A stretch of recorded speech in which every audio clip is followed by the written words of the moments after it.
name's Luke Micali, an Associate Director, Landscape Architect at Urbis.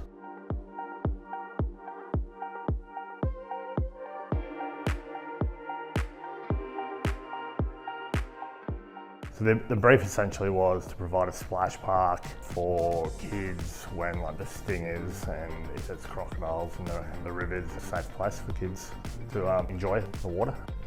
Council have been trying to get this project off the ground for many years.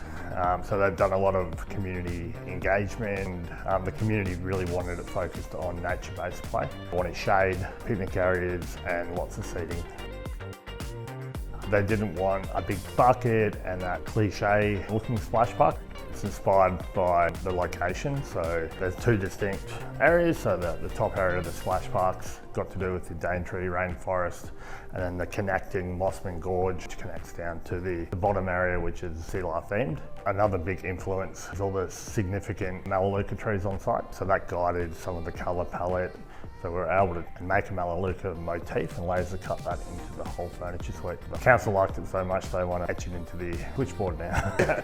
One of the big benefits were the shelters were rather cost effective, so that came into play, and the ability to customise shelters and create a suite of shelters and bins and barbecues and whatnot throughout the park was important.